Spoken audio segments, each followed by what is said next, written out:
Good morning everyone, my name is Michelle. I hope you're doing well. Welcome to another video. So some people seem to lose their minds yesterday when I didn't post a video in the morning. I think I've spoilt you guys by doing daily content. We were meant to have like Storm Dudley, but it was windy.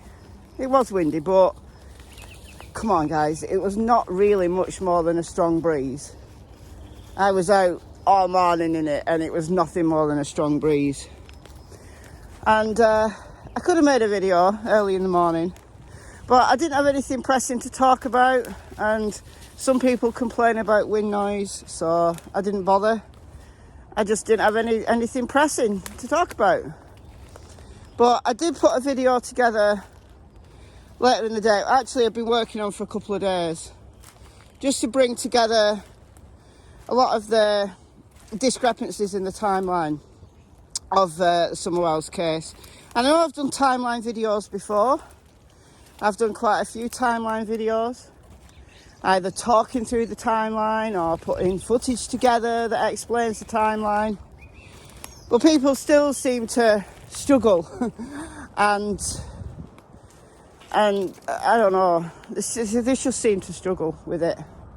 So I don't think it hurts every now and again to remind people of the key elements of the timeline. Using the footage, using the parents' own words, using things that have just come out in the media with a little bit of extra that we've learned along the way. I don't think it hurts to be reminded, to be recapped about things like that. So that's what I did, but I released it late because YouTube put it on limited monetization, which is annoying because there was nothing in it that breaks community standards that would mean it's not suitable for most advertisers. It annoys me when that happens. It's not about losing money. It's the fact that if most advertisers don't want to advertise on that video, it's not just me that loses money, it's YouTube. So they don't promote it. So the hours I spent editing and putting it together would have been wasted because the majority of people wouldn't have seen it. It wouldn't have turned up in people's suggested bar. So it would be only people really who've got notifications on for my channel. No new people would see it. But anyway, it got approved late last night my time. So it's out there. I did produce a video yesterday, just not in the morning. What I want to talk about today are a few things. A few odds and ends. Things that I've been hearing, things that are being taken as fact now, that are most definitely not. This is why it's good to recap and say, look, this is what we know. So, firstly, I believe Candus has been hoaxing again. The other day on a live, Candus said that she'd got an email from the judge from Donald's DUI and probation violation case. And it started with, "Hi Candus." Come on now. No, somebody in my Facebook group who lives in Tennessee wrote to the judge's office, and no, actually, allegedly, Judge Ross did not write to Candus. No. So why is Candus saying that the judge wrote to her? "Hi Candus, I don't know why the media are spreading this. This is not what I said." Whatever was allegedly said by the judge did not come from the judge. But that's just small fry. It's just another example of the nonsense that comes out from Candus herself. Oh, that is a mud bath. That is a quality mud bath. Yay for quality mud baths.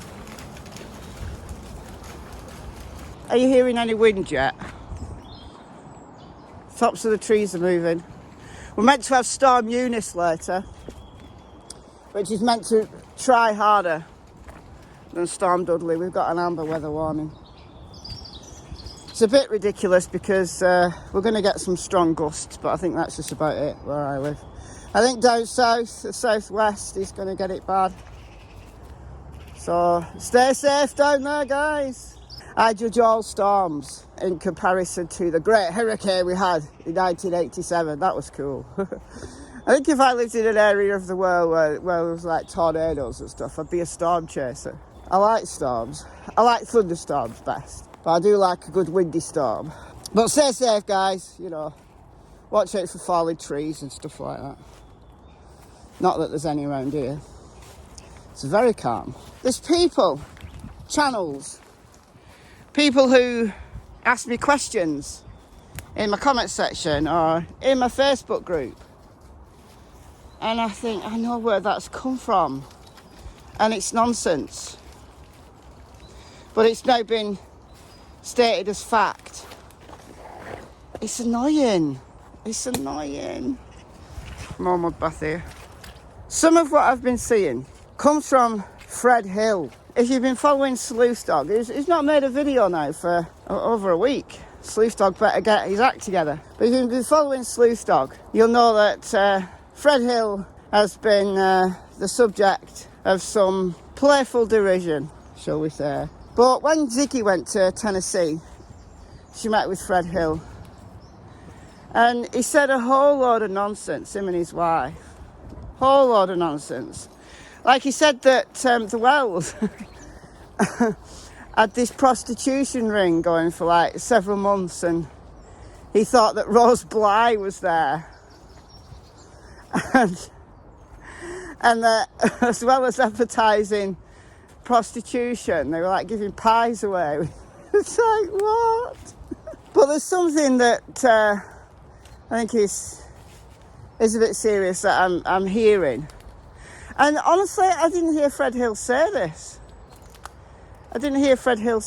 But there's a clip from Geordie Sue saying that Fred said this to Ziggy, that Summer died on the Saturday. She said, LOL, Fred is Fred. Fred speak. Fred is Fred speak. And fun fact, Fred wasn't even in Ben Hill the day Summer vanished.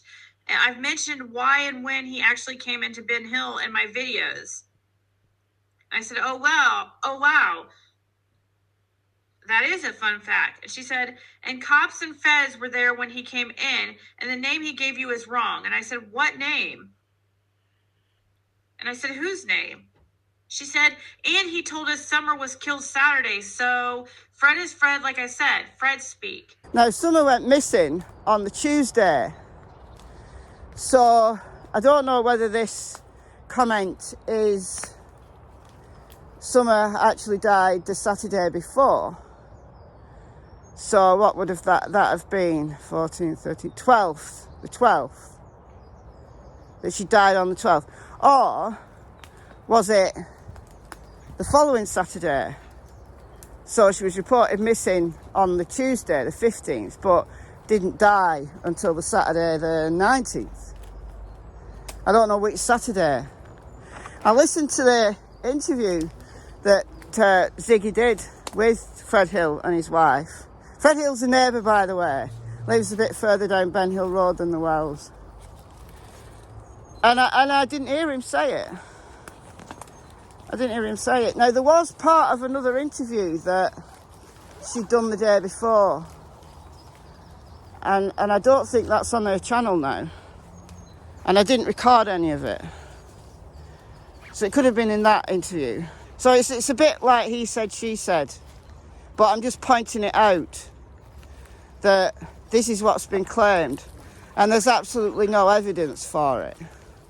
There's no evidence that Summer's died at all. None. Other than she's not been seen for 8 months. So there's no proof of life, but also there's no proof of death. That doesn't mean that arrests can't be made. There's many cases where arrests are made with no body. Loads of them.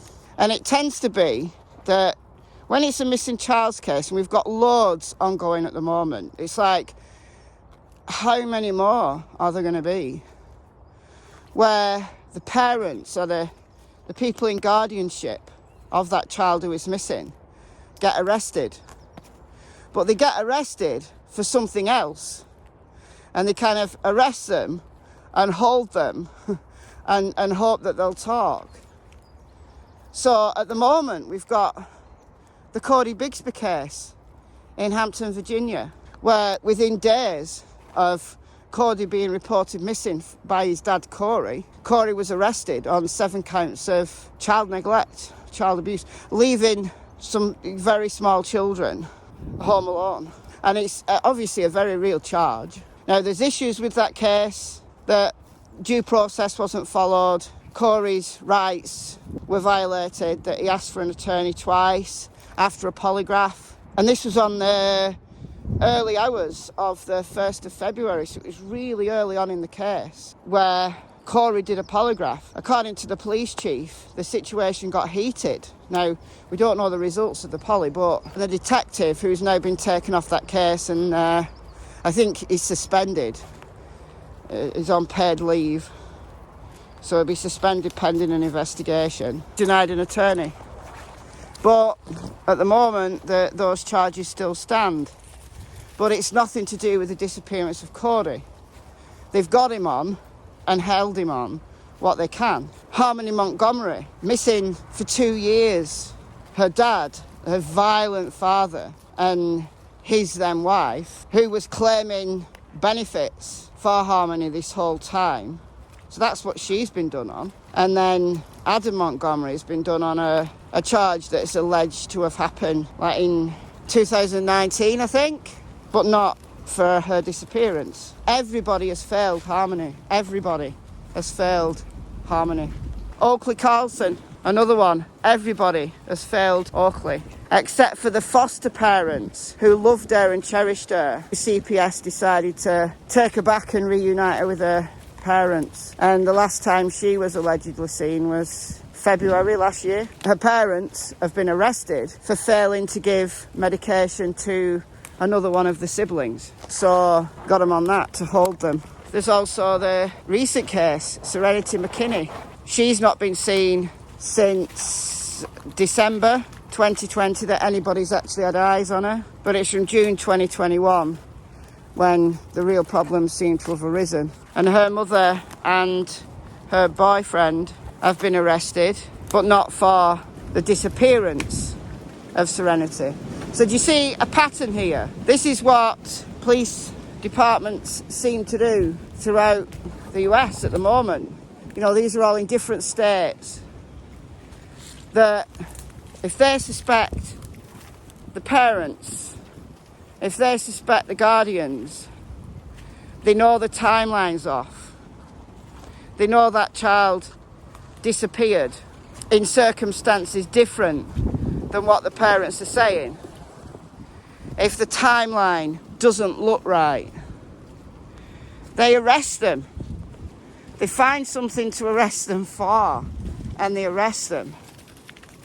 Now, in Summer's case, has there been grounds for arrest of Don and Candus? Now, we know Don's in jail. The DUI that happened at the end of October, last October, and he violated his probation, but they let him out on bond. On his own recognizance, no less. They could have had him in jail earlier. Could have denied him bond, couldn't they? Summer's 3 brothers being taken, like a month after Summer went missing. The boys were taken into CPS care. Well, if the boys were taken into CPS care, what were they taken for? Could they have arrested Don and Candus for child neglect? So why haven't they, is my question. They could have got them on something, surely. Or not? What if the boys' stories have been identical to the parents? What if they've chosen not to arrest them for lesser charges of child neglect? Circling back to this claim that's been made that Summer died on a Saturday. Well, if law enforcement believe that, wouldn't they have arrested Candus and possibly even Grandma as well for obstruction of justice? So it's my opinion that law enforcement have evidence that Summer was alive and well on the 15th, and that story throughout the day actually does check out. That they've got evidence that we haven't seen to prove that Summer was alive and well on the 15th. Why haven't they arrested him on lesser charges? Don't know. Maybe they could have done, but they haven't. This case, Leslie Earhart from the TBI said early on that this case is outside of the norm. But now that lots of evidence has come back that law enforcement will have seen, I think this case definitely is outside of the norm. It's outside of the norm in relation to what's happening with various cases. If they do suspect the parents of something, maybe now's the time where they'll try and get Dom to talk. What if Dom genuinely doesn't know anything? What if he's blindly believed everything that Candus has told him? Candus is on her own now. Allegedly, according to Candus, now, could be another hoax. Let's not believe what she says, but allegedly Grandma's going to leave because she splits her time between like different states. So I don't think it's unusual that she leaves, but she's apparently going to leave in March. So Candus is going to be allegedly on her own from March. So is that the time that law enforcement are going to swoop? Are they putting a case together? We can all speculate on all of these things, but there's absolutely no evidence that they're going to do that. They could have done that already with some lesser charge, I'm sure. Look, they could have got Candus straight away, like supplying alcohol to a minor. Isn't that a crime? So it leads me to believe that there's a lot more to this case than we know about. That either they believe, law enforcement believes, that the Candus's story checks out, and the only thing perhaps she's vague about, very vague, as you can see from my video yesterday, when we compile all of that information together, Candus's timeline does not make sense. There's a couple of hours, probably like an hour and a half, that's sort of accounted for, but that's it. It's not months and months, or even days unaccounted for. It's a couple of hours that's sort of accounted for. And in that time, whatever happened, happened. So this case is out of the norm. And it leads me to believe that there's more to this case than just Candus having freaked out. You know, Summer died in a freak accident. You're more likely to die struck by lightning than falling off a swing. You're more likely to get struck by lightning than dying falling down the stairs. These freak accidents that people talk about, that Candus covered up, allegedly. Well, where's the body?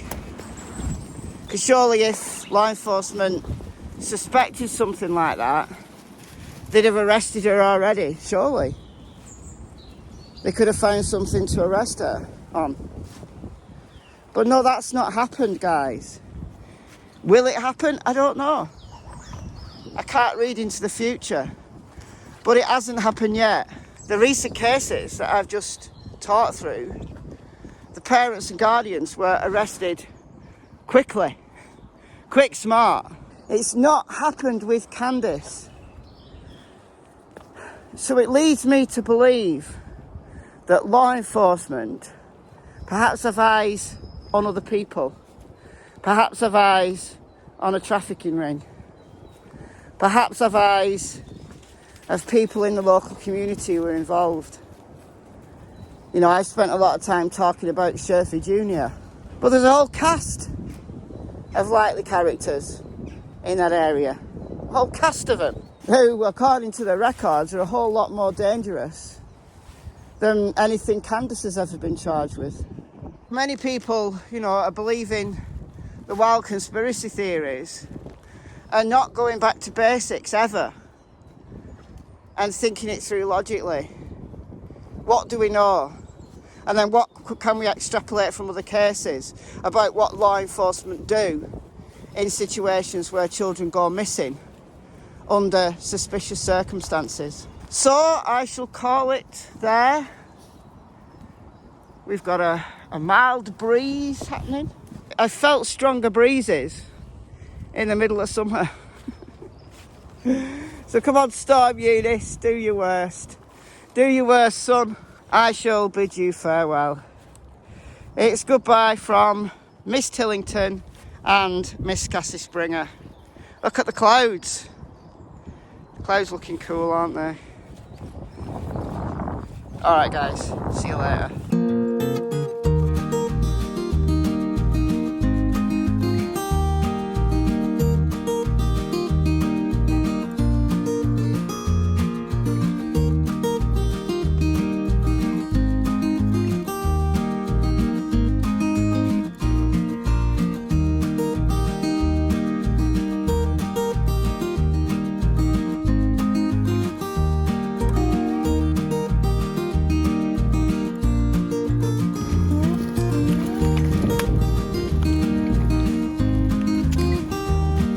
Deep.